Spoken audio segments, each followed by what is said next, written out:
Bon dimanche à tous, chers téléspectateurs, bonjour. Heureux de vous retrouver dans votre émission Vox Hebdo sur Vox TV et sur Facebook, YouTube. Au menu de cette émission, l'avancée du M23 en RDC, la séance des questions orales au gouvernement avec débat au Sénat et la situation qui prévaut à Énergie électrique du Congo.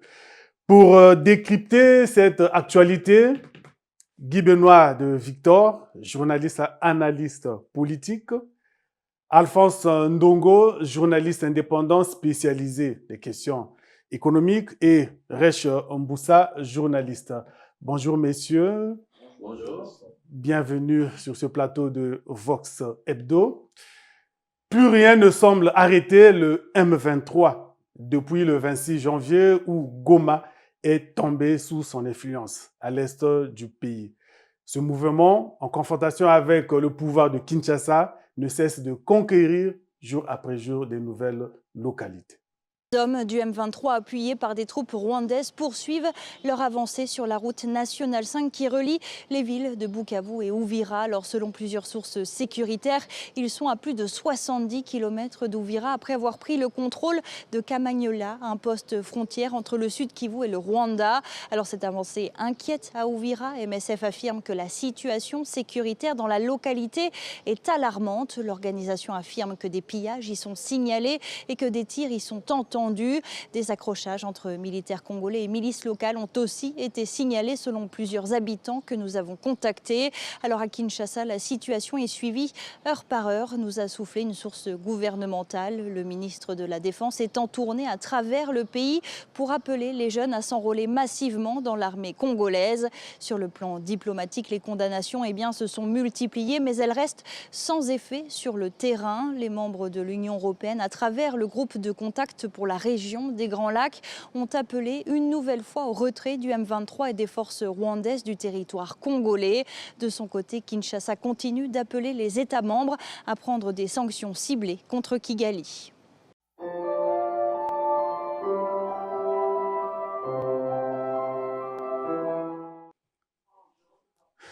Bien, nous avons suivi donc cet élément. Le M23 se dirige vers Uvira et je crois qu'il ne va pas rester à Uvira et son objectif pourra être Kinshasa. Alors, Alphonse, est-ce que le pouvoir de Kinshasa dispose-t-il de moyens pour arrêter la marche du M23? Pour répondre à votre question, je ne pense pas que le pouvoir de Kinshasa, au regard de la situation sur le terrain, dispose des moyens qu'il faut, des moyens adéquats. Peut-être ils ont des moyens, mais ils n'ont pas des hommes qui peuvent contrecarrer l'avancée du M23 et de la Ligue du Congo. Il n'y a qu'à voir comment est-ce qu'ils sont entrés comme un couteau dans les autres localités qui sont à l'est de la RDC. Mais je pense qu'il faut aussi toute proportion garder, tenu par le Rwanda, pour la simple et bonne raison que les Rwandais, si je vois bien, leur but c'est certainement de sécuriser les zones où se trouvent des mines de la RDC. Je peux dire qu'on peut appeler ça le Congo utile, comme quelqu'un le disait chez nous. Aujourd'hui, vous sentez que de plus en plus, le Conseil de sécurité s'est réuni et condamne la présence des forces rwandaises à l'Est et demande même au M23 de se retirer. On sent aussi que l'Union européenne voudrait aujourd'hui réduire à une portion congrue ses relations avec le Rwanda, notamment les accords d'achat de mines, ce qui constitue quand même des menaces et qui, je ne pense pas que, dans ces conditions, le Rwanda va franchir le Rubicon et penser qu'avec les troupes du M23, ils peuvent arriver à Kinshasa. Rech, tel que Alphonse le dit, le Rwanda sécurise la zone minière et entre-temps, Kinshasa, que peut-il faire? Regarder ou cette guerre continuera toujours entre les deux mouvements? L'issue est simple, Chrysostome. Depuis toujours, on ne cesse de le dire, il faut dialoguer avec les rebelles. Malheureusement, pour moi, je pense que c'est l'option qu'il faut choisir. On a vu aujourd'hui, les chefs d'État et les gouvernements africains se sont retrouvés à Addis Abeba. Vous avez vu que la question n'a quasiment pas été abordée. Donc, pour éviter le scénario, il faut? Oui, président Tshisekedi, sachant qu'il est en position de faiblesse, il doit discuter avec le Rwanda par l'intermédiaire des partenaires. Il y a les États-Unis, il y a l'Union européenne, il y a les pays de la zone pour essayer de trouver réellement l'issue à cette situation. Ok. Guy Benoît, la situation de la RDC. Est-ce que le gouvernement de Kinshasa a les moyens de soit continuer à maintenir les deux zones, donc un territoire occupé où les mines sont en train d'être exploitées et lui, il va rester là à croiser les bras, ou se faire chasser par le M23? Avec l'avancée de M23, les deux options. Félix Tshisekedi devrait prendre ses responsabilités. Ou il fait la guerre, ou il fait la paix. Ou il fait la paix. Sinon, c'est sa tête qui est mise à prix. Parce que, imaginez-vous, déjà Kinshasa, là, ne parle plus le même langage. À Kinshasa, on ne parle plus le même langage. Il y a des partisans de Félix qui pensent que l'initiative du clergé n'est pas la bonne. Ils sont contre l'initiative du clergé qui voudrait qu'on engage les négociations. Avec le M23. Tous les partisans de Tshisekedi sont contre. Et Tshisekedi pense qu'il ne peut pas négocier avec le M23. Bon, dites-moi qu'est-ce qui reste. Donc, il faut qu'il fasse la guerre. Mais pour faire la guerre, il a quel moyen? Déjà, la preuve, on nous démontre déjà que l'armée de la RDC est phagocytée. Elle n'arrive pas là. Il y a une psychose là. Oui, parce que les troupes de M23 rentrent. Mais ça rentre là, on vient de suivre le reportage, sans résistance. Il suffit qu'ils écoutent même le claquement des mains, ils fuient. Bon, quand ils fuient comme ça, c'est pour permettre à M23 d'avancer. Et vous savez que quand on a la possibilité d'arriver, surtout en politique, on ne fait plus la passe à l'autre. Hein. Nanga et ses soutiens ont envie de gouverner aussi. N'oubliez pas qu'au départ, Nanga pensait qu'il fallait qu'on chasse Tshisekedi, qu'il doit partir parce qu'il n'a jamais été élu. Et vous pensez qu'il a eu la possibilité d'avancer, il va s'arrêter? Il ne s'arrêtera pas tant qu'il n'y a pas de résistance en face. Tant que Tshisekedi ne prend pas les responsabilités d'engager l'armée dans la guerre comme il l'avait prévu. Il l'a promis, il ne l'a jamais fait. Il l'a promis. C'est lui qui était presque le premier à déclarer la guerre contre le Rwanda. Parce que les avertissements étaient en guise de déclaration de guerre. Mais les autres ont contre-attaqué. Mais quand on contre-attaque, on se rend compte que c'était le tigre en papier. Donc moi je crois que M23, contrairement à ce que pense Alphonse, même ce que l'Union européenne fait et les Occidentaux font là, mais c'est des semblants. Parce qu'il y a trop de preuves qui démontrent qu'ils sont derrière le Rwanda. Que c'est eux qui soutiennent le Rwanda. Comme il y a trop de preuves, comme même les Occidentaux dénoncent cela, mais il faut faire quoi? Il faut semblant de dire à Kagame d'arrêter parce que quand il n'était pas d'accord avec l'envahissement de l'Ukraine par l'URSS, qu'est-ce qu'ils ont fait? Ils ont envoyé des troupes. S'ils ne sont pas d'accord, mais ils ont envoyé des troupes pour soutenir Kinshasa, qui est en débandade.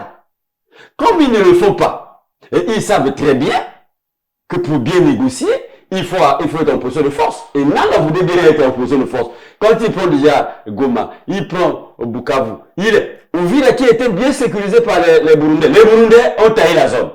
Les Burundais sont retirés. Voilà pourquoi il a pu C'est pas un complot ça. Alors que les Burundais s'inquiètent de l'avancée des Tutsis, du M23. Ils s'inquiètent parce que le président qui est là-bas, c'est un Tutsi, c'est un Hutu. Ils savent que, tel qu'ils arrivent là, c'est la guerre contre les Hutus, parce que les FDLR ce sont les Hutus, c'est la guerre contre les Hutus. Et nous, on prend ça comme si beaucoup de gens veulent analyser la situation là aujourd'hui. Mais c'est une situation qui date plus d'un siècle, la balkanisation de la RDC. Mais ce projet n'a jamais été abandonné. Ils y en arrivent. S'ils font la même base sur les territoires miniers, n'est-ce pas que c'est le même projet de la balkanisation? C'est à cause de ça qu'on en veut à Kinshasa. Mais on n'en veut pas seulement à Kinshasa. Je crois qu'il va y avoir des effets collatéraux. À Brazzaville. À Brazzaville, au Congo. Parce que les gens oublient. Le vieux projet, pour les férus de l'histoire, si on se rappelle encore, S'il y a encore des mémoires qui se rappellent, on saura que ce plan-là va atteindre Congo-Brazzaville, l'Angola, la RCA. Ce plan-là. Et ceux qu'on met en avant pour exécuter ce plan, c'est toujours les Tutsis. Et nous le savons. Et qu'on n'oublie pas, suivez bien mon regard. Qu'on n'oublie jamais cela. Qu'on n'oublie pas ça. C'est ça ce plan. Or, c'est le même gars qui arrive là. Mais apparemment, ils sont déjà ici, non? Ce sont nos amis, non?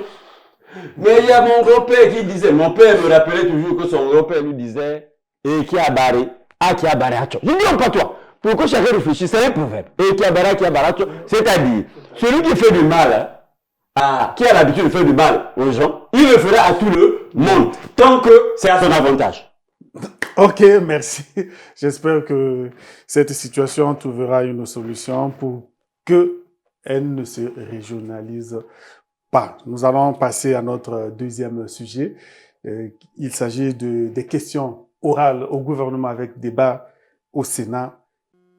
Comme d'habitude, le Premier ministre chef du gouvernement, Anatole Koloné Makosso, a donné les réponses claires aux questions qui lui ont été posées. S'agissant par exemple de la validité du passeport qui, selon le sénateur Bongolo, devrait passer de 5 à 10 ans, Anatole Koloné Makosso a rappelé que cette validité n'est pas propre au Congo. Au sujet de la réserve du biosphère de Dimonika dans le Kwilu, qui est menacée par les pratiques d'orpaillage et de l'exploitation sauvage des produits non ligneux, Anatole Koloné Makosso a déclaré que le gouvernement s'emploie à prendre un certain nombre de textes pour protéger cette réserve. Ces dégradations dans la zone de biosphère protégée de Dimonika, reconnue par l'UNESCO, ne datent pas de ces dernières années, mais de plusieurs décennies d'actifs. Voilà, de plusieurs décennies, qui remontent pratiquement à 2 ou 3 décennies d'activités non encadrées, ayant profité d'un vide juridique. Parce que jusque-là, l'environnement n'était régi que par la loi qui datait de 1991, laquelle ne disposait pas de décret d'application, sinon on n'en avait qu'un seul. C'est au regard des situations aussi urgentes et critiques que le gouvernement a adopté une nouvelle loi, 33-2023 du 17 novembre 2023, portant gestion durable de l'environnement. Séance de questions orales au gouvernement, au Sénat. Alors, Rech, quand vous regardez cette séance, vous avez eu quelle impression? Est-ce que la séance était-elle calme, agitée, sereine ou morose? Chrysostome, pour moi, je trouve que la séance était plutôt calme. Nous avons eu un gouvernement qui était largement dominant face aux sénateurs, bien que les questions étaient pertinentes. Mais le gouvernement, comme à son habitude, tente d'emmener les éléments de réponse qui, à mon avis, ne rassurent pas les populations parce que réellement, la qualité des questions abordées montre que sur le terrain, il y a un vrai problème. Je prends le cas, par exemple, du cas des passeports. Ils ont dit qu'il faut essayer de voir un peu la validité, revoir la validité des passeports. Le Premier ministre tente de dire que, ouais, nous sommes régis selon les normes communautaires de la CEMAC, c'est vrai, mais il y a un vrai problème. Dans notre pays, depuis quelques années, déjà 3, 4, 5 ans, on n'arrive plus à produire des passeports. C'est un problème. Mais est-ce que les normes communautaires ne dictent pas ça aussi? Oui, les normes communautaires dictent, c'est vrai, mais à ce moment, qu'est-ce qu'il faut faire pour pallier à cette situation ici chez nous au Congo? Puisque chaque année, c'est le même problème. Nous avons des étudiants qui sont parfois bloqués à cause des inscriptions plus de l'autre côté, mais il n'y a pas de passeport. On en fait quoi? Il faut trouver une solution dans l'immédiat. C'est pourquoi j'ai loué l'initiative du président du Sénat qui hier disait que le Sénat va accompagner le gouvernement, mais dans l'action. Malheureusement, ça semble se dessiner, le gouvernement n'agit pas. Le gouvernement n'agit pas, le gouvernement est toujours là dans l'effet des annonces. C'est bien ça le problème, malheureusement. Oui, Alphonse, quand vous avez suivi, vous vous êtes fait quelle impression en regardant cette séance où l'exécutif répond aux questions du peuple, parce que le Sénat représente le peuple? Bon, je dirais peut-être la même chose que mon cher Rech Moussa. J'ai trouvé cette séance, pour moi, quelque peu animée. C'est vrai que le gouvernement a apporté des éléments de réponse. c'est dans son beau rôle de donner des réponses. Maintenant, à ce qu'on voit si ça va se concrétiser. Et faisant justement allusion au cas des passeports, je dois rappeler que dans les textes d'Njamena qui justement régissent la formulation du nouveau passeport, il n'y a pas sur le principe de la durée de validité, il n'y a pas une mention qui est faite à ce sujet. Donc, je pense que le gouvernement congolais peut bien, s'il le veut, déplacer cette durée de validité de 5 à 10 ans. Passer de 5 à 10 ans. C'est possible parce qu'il y a beaucoup de gens qui sont en attente de leur passeport depuis pratiquement 8 mois aujourd'hui. Il y a eu des montants qui ont été provisionnés justement au niveau de notre trésor pour y faire face aux factures, mais on ne sait pas qu'est-ce qui s'est passé, pourquoi est-ce qu'on n'a pas pu fabriquer des passeports. Aux dernières nouvelles, il me semble qu'il y avait un lot de 3000 qui est arrivé, tout simplement parce que nos compatriotes qui sont en France avaient payé de l'argent au niveau de nos services consulaires. D'attente lasse, il me semble que l'ambassadeur a été obligé de solliciter les services, n'est-ce pas, de la République chargés de la fabrication des passeports pour ne faire fabriquer que 3000 passeports destinés en France. Quant à ceux qui sont ici, vous imaginez, des étudiants qui doivent aller continuer leurs études, des malades chargés qui doivent aller certainement évacuer. Faire le contrôle. Franchement, il faut avoir des grandes relations pour obtenir un passeport. Oui, et ce n'est pas normal. Oui, Alphonse, sur cette question du passeport, avez-vous l'impression que le Premier ministre a dit la vérité sur que ça ne relevait pas de leur... Non, je pense que quand il y a ce genre de situation, le Premier ministre certainement se réfugie derrière le fait que nous sommes régis par un cadre supranational, notamment la communauté économique de l'Afrique centrale, et c'est pourquoi je disais d'entrée de jeu que le délai, la durée de validité n'est pas mentionnée dans ce document. Donc voilà, c'est quelque chose que le Congo peut bien arranger, parce que je connais des gens qui ont des passeports qui arrivent à expiration alors qu'ils n'ont fait que 2 voyages. Et si c'était à 10 ans, ce serait aussi des économies pour la République. Un autre aspect qui m'a intéressé, c'est la question posée par le vénérable Soni Benga sur cette histoire de guichet unique de paiement et compte unique du Trésor. Le Premier ministre a apporté une réponse. Moi, j'avais déjà eu à le dire sur ma page en disant que ce sera certainement renvoyé à l'année prochaine. Parce que le Premier ministre a parlé de 10 mois, le temps que les services travaillent pour pouvoir donc transférer, n'est-ce pas, le circuit au Trésor public chargé d'organiser un système de banque du Trésor. Bon, et je crois que c'est tout à fait normal dans la mesure où cela a été consigné dans l'actuelle loi des finances. Qui dit loi veut dire que il faut attendre justement que les services travaillent pour que l'on mette sur pied ce qui permet justement le transfert du guichet unique de paiement au compte unique du Trésor. Mais j'ai déjà eu à le dire aussi sur ce plateau qu'en fait, le problème ne se pose même pas dans la mesure où le guichet unique de paiement n'est qu'un compte de passage, puisque l'argent qui part à la Banque postale du Congo va finalement toujours par à la Banque centrale. À la Banque centrale où est logé le compte du Trésor public. Et que, par conséquent, lorsque vous payez vos impôts ou la douane, si c'est les impôts, le e-tax est tout de suite informé, le système d'information du ministère des Finances est informé en temps réel, le Trésor même est informé, mais je pense que ce problème est venu en surface parce qu'il y avait un conflit de personnes. Je ne vais pas revenir dessus puisque on en a largement débattu aussi. Ok. Guy Benoît, quand vous assistez à ce genre de débat, est-ce que vous en tirez quelque chose de nouveau? Bon. Écoutez, je vais être franc avec vous. Je n'ai plus le temps de suivre ce débat parce que pour moi, c'est insipide. Parce que pour moi, c'est comme des mises en scène. En tant que producteur et réalisateur, je sais que ça peut être, ça ressemble au jeu de rôle. Au jeu de rôle, bon, il faut faire comme ça pour plaire, pour démontrer qu'on fait. Sinon, à la fin, quels sont les vrais problèmes que l'on pose et les vraies réponses que l'on donne? pour résolver les problèmes des citoyens congolais. Le problème, c'est sur l'exécutif est là pour ça. Et la représentation nationale représente les intérêts du peuple. Quand on parle du passeport, je veux bien soutenir ce qu'a dit mon confrère. Mais attends, dans ce pays, n'a-t-on pas eu ces documents-là d'une validité de 10 ans? La carte de d'identité dans ce pays, la validité, c'est 10 ans. C'est 10 ans. Et avant cette affaire de ces marques-là, mais le passeport avec quelle validité?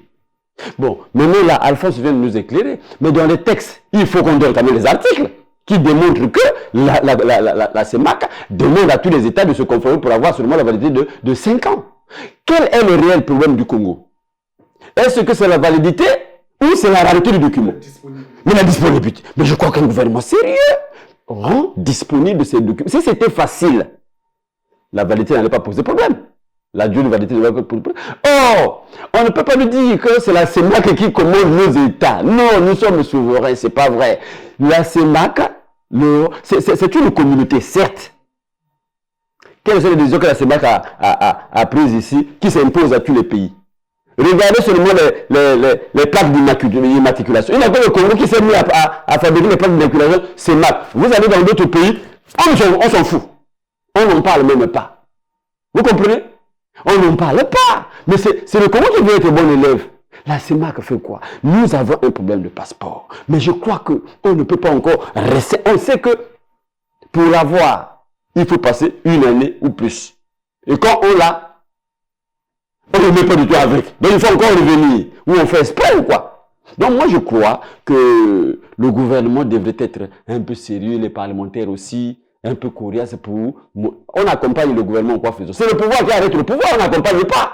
On accompagne pourquoi? Comment on accompagne le gouvernement?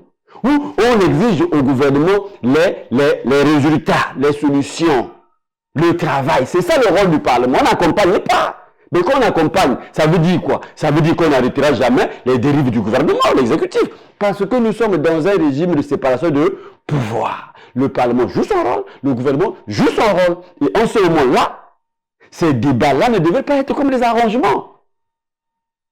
Il y a des problèmes plus cruciaux que ça que les parlementaires peuvent poser au gouvernement pour l'intérêt du peuple. Bon, on se met à faire comme des petits scénarios, et puis bon voilà, et c'est une balade, et bon, les membres du gouvernement viennent, racontent ce qu'ils racontent, et puis ils s'en vont. Demain, ils reviennent dire la même chose.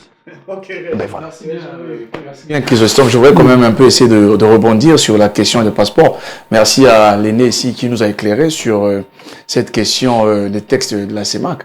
Pour moi, je pense qu'on pouvait donner des moyens, par exemple, à l'imprimerie nationale, donner des moyens conséquents pour que l'imprimerie nationale, dorénavant, imprime les documents administratifs de l'État. À ce moment, ça pourrait régler cette question de disponibilité du passeport ou des actes de naissance. Mais est-ce que l'imprimerie a les compétences de mettre la sécurité? Souvent aussi, c'est ça le problème. Oui, mais on vient de changer le statut. C'était ça. Ça vient de changer le statut. L'imprimerie nationale, c'était cela. Dans ce pays, les gens de mon âge savent que et les passeports, et les cartes nationales d'identité, et les bulletins scolaires, et tous les documents officiels, et les actes de naissance, c'était fait par l'imprimerie nationale. Bon, qui a désengagé l'imprimerie? Qui a ravi ce... Voilà, mais pourquoi on nous donne plus la mission à l'imprimerie? Mais l'État n'est jamais pauvre. On peut donc donner les moyens, doter l'imprimerie de tous les moyens nécessaires pour la sécurisation de tous ces documents. Attends, quand on nous apprend même les cartes d'identité biométriques là, étaient fabriquées en temps en Allemagne. Depuis quand nous sommes amis aux Allemands? Depuis quand? Je voudrais quand même rappeler la bouche utile à Guy de Victor que oui, c'est vrai, on peut bien fabriquer ces documents chez nous, mais seulement au regard de la situation financière du pays, ça coûte cher avoir une imprimerie qui fait ce qu'on appelle des documents sécurisés. Ça coûte cher en termes non seulement de logistique, c'est-à-dire des appareils de dernière génération en matière d'imprimerie, mais en même temps la ressource humaine qu'il faut former. C'est-à-dire que vous n'achetez pas seulement les appareils et vous venez les garder, il faut avoir aussi la ressource humaine qu'il faut former à cette technologie. Alors, cet argent, on en a pourtant besoin pour fabriquer à l'immédiat des passeports. Ce qui fait que, je sais, à ce que je sache, il n'y a qu'une imprimerie qui est basée en Afrique de l'Ouest qui fait vraiment des documents sécurisés de cette nature. Mais encore, il faut être sûr que même si on va passer commande à cette imprimerie, être sûr de Que la le secret, qualité oui. des gens qui sont autour, parce que il suffit tout simplement que quelqu'un soit de mauvaise foi ou alors soit d'un esprit un tout petit peu grégaire pour que lui se mette à fabriquer ses documents et que ça se retrouve un peu partout. Voilà pourquoi c'est très très important. Il s'agit des imprimeries qui font vraiment ce qu'on appelle des documents sécurisés. Mais je crois savoir qu'il y avait eu des négociations qui ont été menées dans le cadre du partenariat public-privé avec, je crois, une imprimerie occidentale qui devait s'installer ici pour faire des documents sécurisés. Et que je crois aussi le ministère de l'Enseignement technique et professionnel est engagé dans un process avec l'imprimerie justement ivoirienne. Bon, maintenant, c'est au gouvernement de savoir saisir la balle au bon, quelle est la meilleure formule qui coûte moins cher pour qu'on avance. Et s'agissant justement de ce qui est des documents enfin des passeports au niveau de la CEMAC, il s'agit tout simplement de la calligraphie, hein, c'est à ce niveau, hein. Ça veut dire que, bon, chaque pays a son emblème qui doit être représenté au niveau du passeport, mais en ce qui concerne la durée de validité, cela, à ce que je sache, il n'y a pas un texte qui le dit que ça doit être 5 ans. C'est à chaque État certainement. Ok, merci, malheureusement, merci Guy Benoît, merci Alphonse, merci Rech. Nous mettons un terme à cette première partie. Je vous invite donc à une pause et nous allons nous retrouver bien après.